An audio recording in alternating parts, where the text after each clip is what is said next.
마태복음 22장 1절부터 14절까지 말씀입니다. 우리 다 함께 봉독하겠습니다.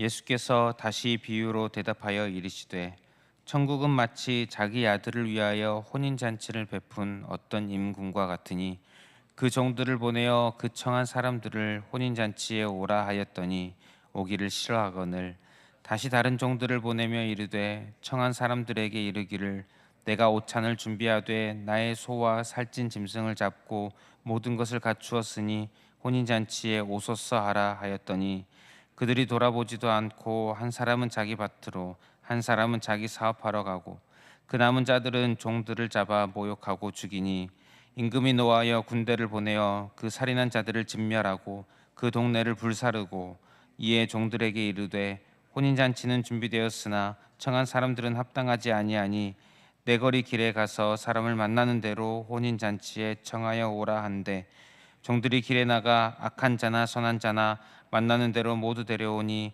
혼인잔치에 손님들이 가득한지라 임금이 손님들을 보러 들어올새 거기서 예복을 입지 않은 한 사람을 보고 이르되 친구여 어찌하여 예복을 입지 않고 여기 들어왔느냐 하니 그가 아무 말도 못하거늘 임금이 사환들에게 말하되 그 손발을 묶어 바깥 어두운 데에 내던지라 거기서 슬피 울며 이를 갈게 되리라 하니라. 청함을 받은 자는 많되 택함을 입은 자는 적으니라. 아멘. 예수님께서 비유로 말씀하십니다. 천국은 마치 이렇게 시작을 하십니다. 다른 비유들과 마찬가지로 이 비유 역시 천국, 하나님의 나라에 대해서 알려주는 그런 비유입니다. 천국은 마치 자기 아들을 위하여 혼인잔치를 베푼 어떤 임금과 같으니 이렇게 시작을 합니다. 혼인잔치를 베푼 왕의 이야기입니다. 이 이야기를 통해 우리는 하나님의 나라를 더욱더 알아갈 수가 있습니다.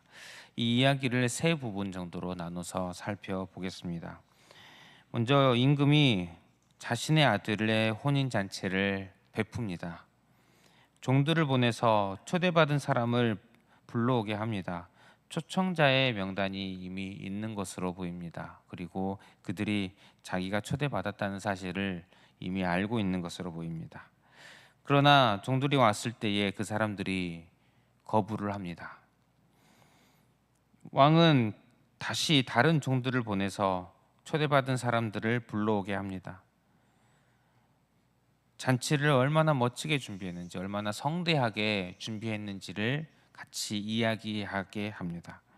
그러나 그 사람들은 이번에도 무시하고 각자 자기의 일을 하러 가버립니다.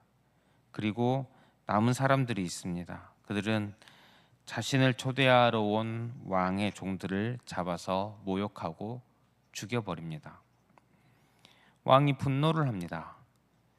그래서 군대를 보내서 그 살인자들을 죽이고 그 동네를 불태워버린 그런 이야기입니다. 여기에서 왕은, 임금은 하나님, 아들은 예수님이라고 할 수 있습니다. 그렇다면 혼인잔치, 즉 아들의 혼인잔치는 신약 성경에 예수님에 대해서 예수님이 신랑, 교회가 신부의 개념이 계속해서 나옵니다. 요한계시록에 보면 어린 양의 혼인잔치가 또한 나옵니다. 그래서 이 혼인잔치는 종말적인 어떤 천국의 잔치, 예수님이 주인공 되시는 그런 구원받은 자들의 잔치라는 것을 알 수가 있습니다. 그리고 초대받은 사람들은 유대인이라는 것을 지금 이 비유에는 22장의 비유에는 정확하게 표현이 되어 있지 않지만 21장에 나오는 비유들과 연결해서 살펴보면 유대인들이라는 것을 알 수가 있습니다. 그렇다면 보냄받은 종들은 하나님의 나라를, 즉 복음을 전하라고, 아버지의 뜻을 전하라고 보냄받은 자들, 유대인들에게 보냄받은 자들이 누구겠습니까? 구약의 선지자들이 아니겠습니까? 유대인, 육적인 유대인들은 두 가지 은혜를 받았습니다. 육적인 이스라엘이 받은 두 가지 은혜는, 먼저 하나님께서 모든 민족들 가운데서 그들을 택하셨다는 것입니다. 그리고 그들을 자녀로 삼으셨음을 선지자들을 통하여서 계속해서 말해주시고 또 알려주시고 했다는 사실입니다. 그러나 유대인들은 결국은 거절하였습니다. 심지어 보냄받은 종들을 핍박하고, 나중에는 아들이 오지 않습니까? 아들이 직접 옵니다. 앞에 21장에 포도원 농부 비유에도 이야기가 나오는데, 아들을 보내니 아들을 죽이기까지 합니다. 이런 이야기입니다.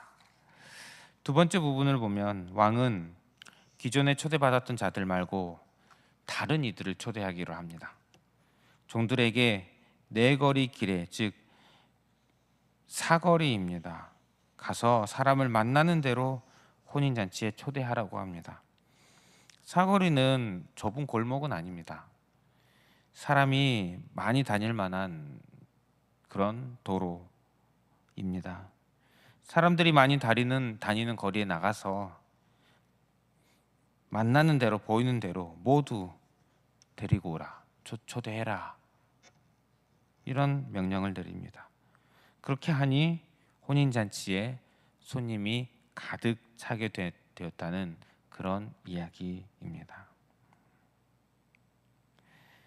왕은 이런 명령을 내리면서 8절 후반부에 혼인잔치는 준비되었으나 청한 사람들은 합당하지 아니하구나. 아니. 혼인잔치가 준비되었는데 초대하였던 자들, 초대받은 자들이 자격이 없구나. 유대인들을 향한 그런 말씀이시죠. 그러니 이제 이방인들을 부릅니다. 네거리 길에 가서 사람을 만나는 대로. 또 10절에 보면 종들이 길에 나가서 악한 자나 선한 자나, 즉 그 사람들이 어떤 사람인지 상관이 없습니다. 만나는 대로 모두 데려오니, 이방인들을 부르십니다. 악한 자든 선한 자든 만나는 대로 모두를 혼인잔치에 초대를 하십니다.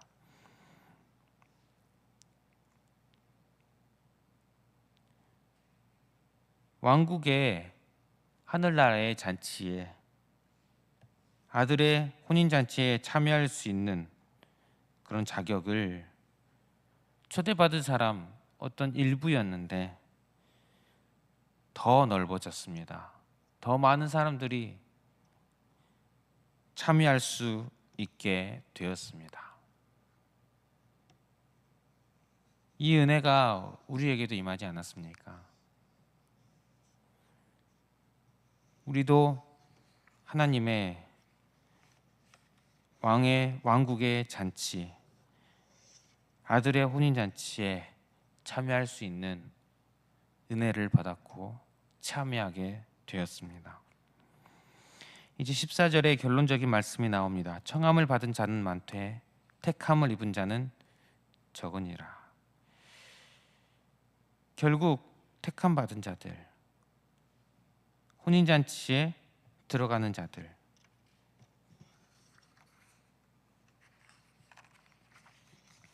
그 전에 파트가 있었습니다. 죄송합니다. 그런데 왕이 손님들을 보고 예복을 입지 않은 한 사람이 발견이 됩니다. 그래서 그 한 사람을 쫓아내는 장면이 또 나옵니다. 왕이 혼인잔치 손님들을 보고 예복을 입지 않은 그 사람을 보고 말합니다. 12절에 친구여 어찌하여 예복을 입지 않고 여기 들어왔느냐. 그런데 그가 대답을 하지 못합니다. 왕이 종에게 명령하기를 13절에 임금이 사환들에게 말하되 그 손발을 묶어 바깥 어두운 데에 내든지라. 거기서 슬피 울며 이를 갈게 되리라. 예복을 입고 안 입고, 이게 무슨 차이일까요? 10절에 길에서 사람들을 불러왔습니다. 불특정 다수, 악한 자나 선한 자나 상관없이 다 초대를 하였습니다. 차별이 없이 초대를 하였습니다. 단 초대를 받고서 그 자리에 올 때 복장을 갖추었느냐? 준비를 봅니다. 그 사람이 왕의 질문에 아무 말도 하지 못합니다. 복장을 갖추는 것에 대해서 생각이 없었던 것 같습니다. 사정상 갖추지 못하였다면 사정이라도 말하였을 터인데 아무 말도 못합니다. 예복을 갖추는 것, 이것은 우리가 그렇게 크게 어렵지 않게 생각을 할 수가 있을 것입니다. 바로 메시아이신 예수님의 혼인잔치, 그 혼인잔치에 이 예수님을 받아들일 준비가 되었는지 이것을 말하는 것으로 우리는 어렵지 않게 알 수 있을 것입니다.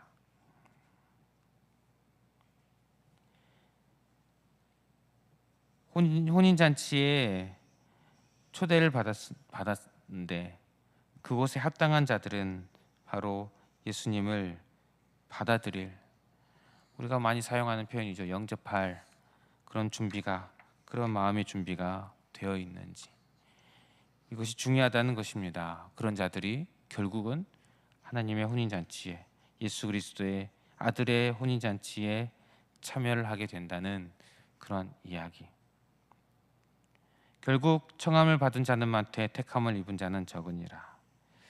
혼인잔치에 들어가는 자, 즉 택함을 받은 자, 이 비유가 천국 하나님 나라에 대한 비유입니다.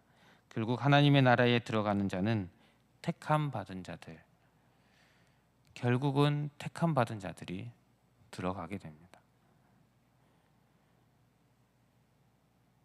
택함 받은 자들이 예복이 준비가 됩니다.